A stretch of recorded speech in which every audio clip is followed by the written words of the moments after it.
Welcome back to Live With, brought to you by Species Nutrition. I'm Dave Palumbo. Today's guest, James Hollingshead. We had to get you on, James, because we broke your balls a little bit last week on Iron Rage with Lee Priest, where we showed an interesting picture that you had posted on Instagram. I know. I was so close today to putting the same sock on, and I was gonna get a little cut out of Lee Priest, and I was gonna cover myself. I was gonna cover my parts with Lee Priest rather than the apple, but I left it a little bit last minute. What can I say? So, just for the people who don't know what we're talking about, James posted some update pictures, progress pictures. Like I guess right before you got on stage for some show or something like that. Yeah, Toronto Pro hotel room. Yeah, sending pictures to Phil Viz, obviously. Sock on. Yeah, but I didn't want the sock on Instagram. The sock was a bit too much, so I thought I'd put an apple sticker over it, but it caught Lee's attention. So. Yeah. So it was from the back you had no clothes on, and then from the front you had a little apple over yourself. And so, Lee and I were just talking about the other day how these people put pictures up that are too revealing. And so I just remembered seeing your picture. I'm like, you know what? Pull up James's picture. We'll use him as the patsy for today's Iron Raid. And Lee just went crazy on it. And actually, I think Lee created a whole new clothing line based on your picture there. Well, I'd be flattered. I would be, honestly, if he has, send me a T-shirt. Just do it. Well, it's not a T-shirt. It's called the cock catcher, supposedly. Oh, so no, it's not. So it's actually just the part. Okay, well, even better. Let's do it. I want a percentage, though. I want a percentage. Now, you're a UK guy, so you guys have no melanin in your skin. What do you do for tanning? When you go tan, do you put a sock over it? Yeah, pretty much. Okay. Just a baby sock. Yeah. You don't go. Unfortunately, not a big one. Yeah, you don't go a la nude, because I know there's a couple. I'm not going to mention names, but I've seen people go into the tanning places with nothing on, guys, which I think is ridiculous.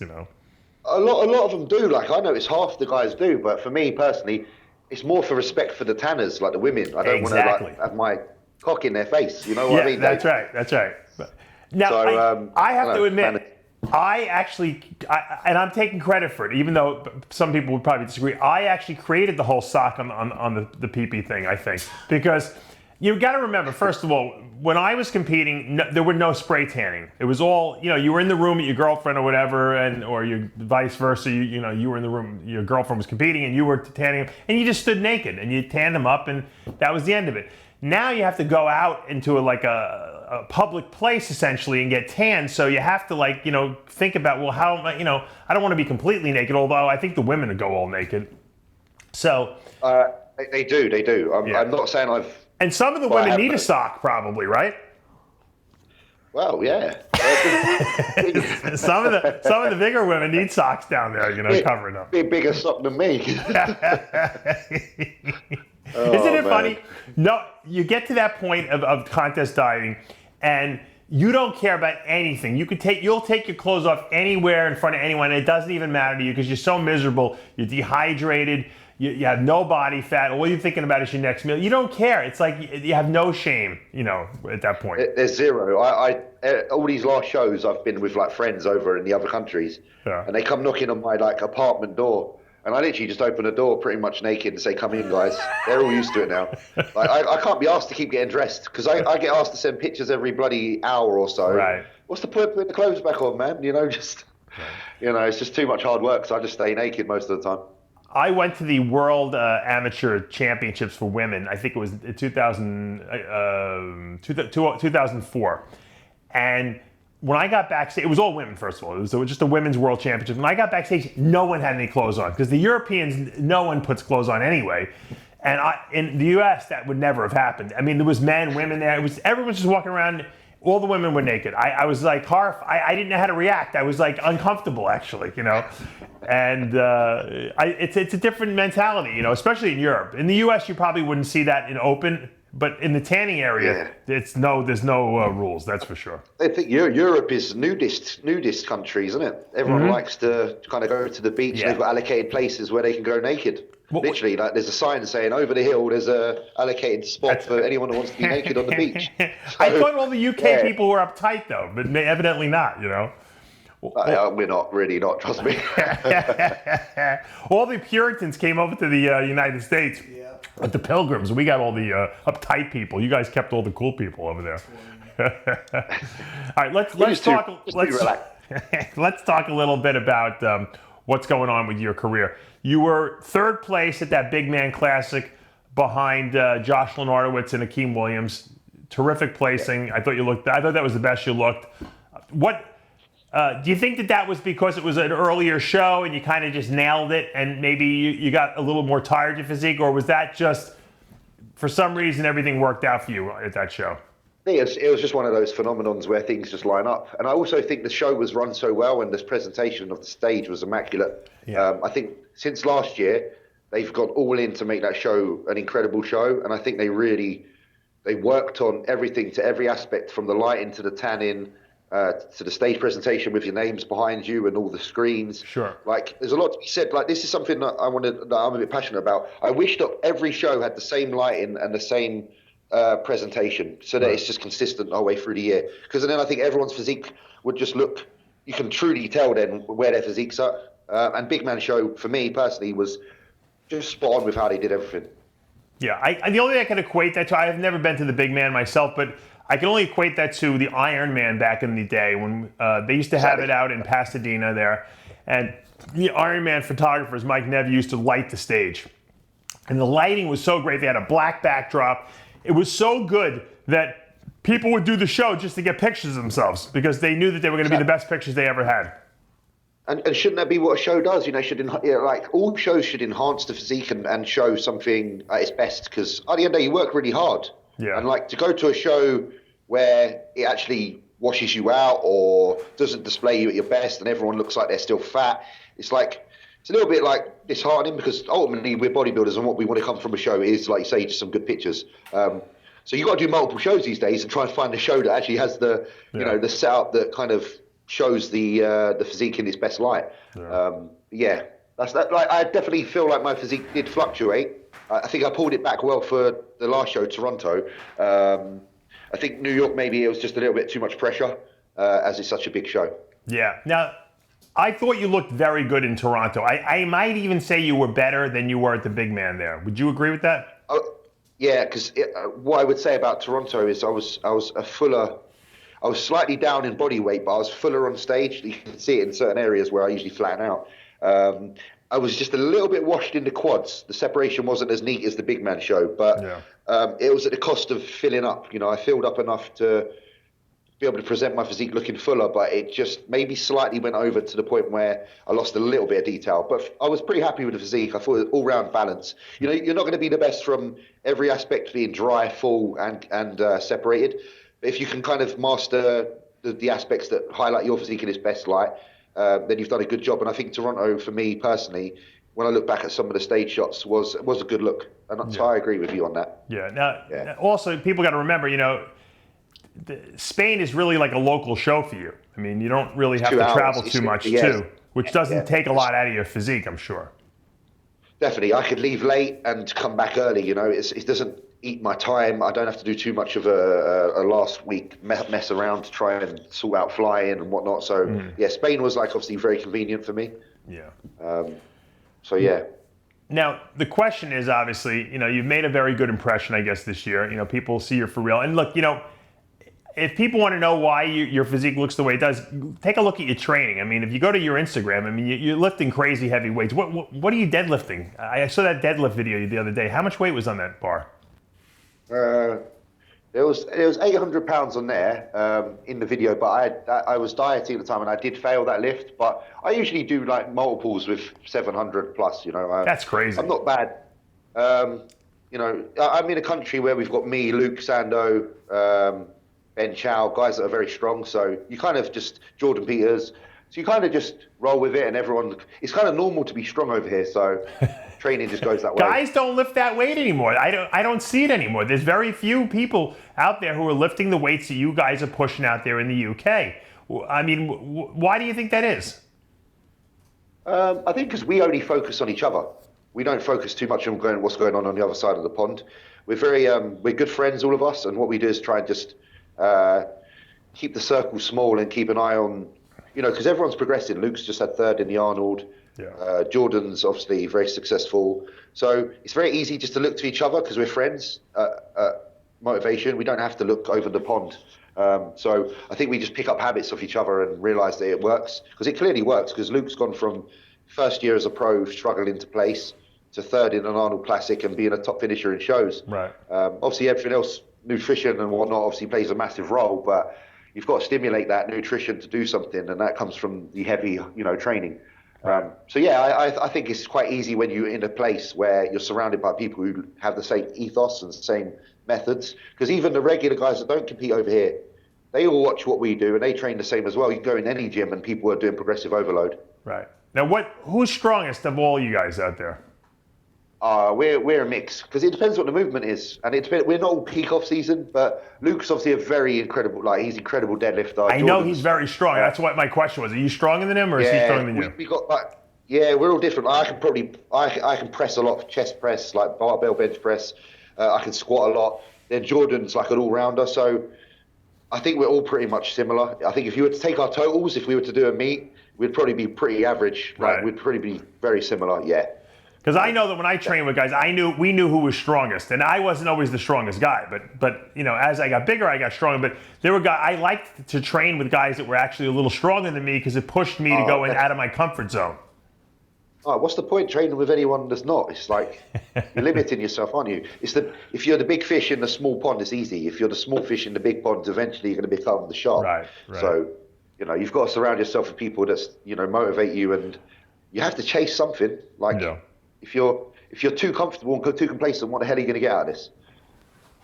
A lot of people don't want to be uncomfortable, though. You know that. They don't want to go into that discomfort zone. They want to stay in that very comfortable little bubble that they live in, and they think that they're going to progress. They can stay there, Dave. Yeah, they can stay there, and then what will happen is the cream will rise to the top, and they'll then wonder in 5 years' time, why didn't I just try harder? Right. Eventually, I believe that all of us over here in the UK will rise to the top. I think we will be very good, and I think there'll be Arnold Classic wins between us. I honestly believe in all of us, because I think that we're too hungry and too motivated to not try. And if you fail in trying, at least you tried. Yeah. How much bigger do you think you can get, or do you want to get? I think I've got a lot of room on my frame, Dave. I honestly feel like, I'm 5'11". I was 251 pounds in Toronto. Right. I think my physique would look good at 275, 270. Okay. I think it's got 20 pounds of room. I could be much bigger all over. There's so much room, I promise. So it's just, I need to put it on. Like, imagine Luke's muscle bellies on my height. Right. No, you're right. No, he's short. No? People don't realize how short Luke is. Like, if I could take what he's got and put it onto my frame, I think that'd be very scary. Yeah, no, I agree. And that's just me being honest. I know there's a lot of room. How tall are you, Dave? You're about the same height as me. I was 5'10", in my heyday. Yeah, exactly. Yeah. A 300-pound guy, and pretty lean as well. Goddamn lean doing it. So there's definitely room for us to do that. Mm-hmm. How old are you now? 30. Okay, so you're still a young guy. Your joints are still functional. That's a good thing. Everything feels good, Dave. Everything feels really good. What's next? Yeah, I don't know really at the minute. I'm using this kind of like post-competition phase to stay actually dieted down, to kind of learn the ins and outs of my body. So I'm kind of experimenting with foods, see what digests well, see what foods do what, experiment with supplements, see what does what. Yeah. Because obviously when you're at your leanest point is when your body's most sensitive and easy to see change. Yeah. So I think it's a real waste to kind of jump straight out of that into the off season, because I could just blow up right now, easily, like that. Put on all the weight and just go and lift heavy. But then I haven't really learned much.